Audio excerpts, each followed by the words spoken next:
Long before spears, axes, or proper knives, life for Tala's family meant waking to danger and sleeping with one eye open.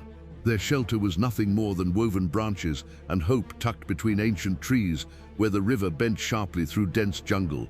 Every sound could mean life or death. The dawn was thick with mist. Tala's breath clouded in the cool air as he reached for his loyal companion Raka, a wolf dog with amber eyes and scars from countless battles. But Raka's usual spot by the dying embers was empty. Tala felt his stomach drop. Nearby, his father Bora stirred the coals, trying to coax life back into their precious fire. His mother Kesa scraped bark for beetles, her movements quick and nervous. Little sister Neela sorted berries with shaking hands, hunger making her fingers clumsy. The hunger was always there, a constant ache that made every decision about survival or starvation, but today felt different. Raka never wandered far, especially not at dawn when predators ruled the riverbank. Tala stood, scanning the misty jungle.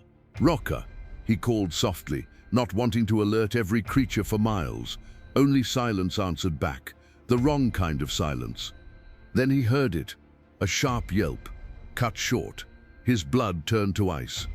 Racing toward the sound, Tala crashed through ferns and thorny vines.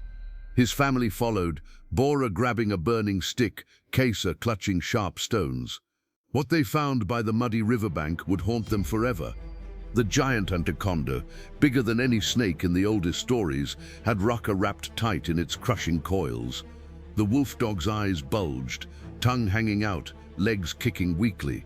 The snake's head was massive, scales gleaming wet and dark, muscles rippling with terrible power. "No!" Tala screamed, lunging forward. But he was too late. Bora thrust his torch at the snake's head. Kesa hurled stones. Nilla shrieked and threw handfuls of dirt. The anaconda ignored them all, squeezing tighter, patient as death itself. Raka's struggles grew weaker, then stopped. When the snake finally released its grip, Raka's body fell limp to the mud.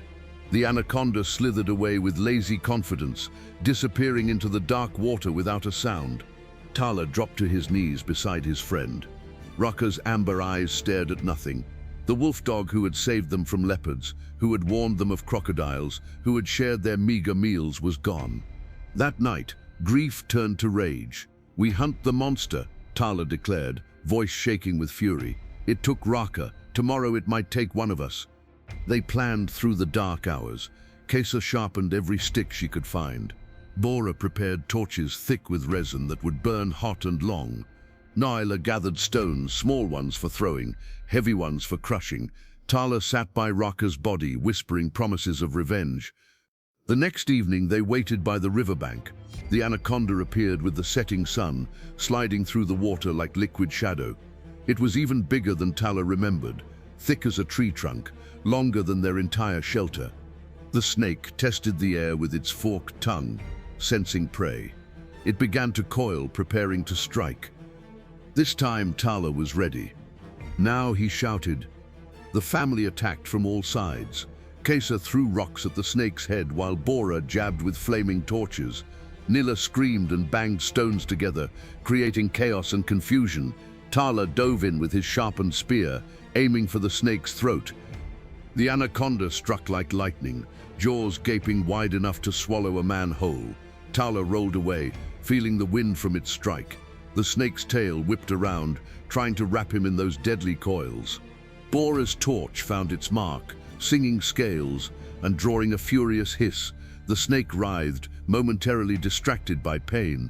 Tala saw his chance and drove his spear deep into the creature's neck, just behind the skull. Black blood spurted. The anaconda thrashed wildly, tail smashing trees, jaws snapping at empty air. Kesa and Neela kept throwing stones while Bora pressed his advantage with fire. The battle raged through the night. Every time the snake seemed defeated, it would surge back with new fury. But the family fought as one for Raka, for each other, for the right to live without fear. Finally, as dawn broke pink over the jungle, the great anaconda shuddered and lay still. Its massive body stretched along the riverbank like a fallen tree. The family stood exhausted, bloody but victorious. There was no celebration, only quiet relief and the heavy weight of loss. They had won, but the price was steep.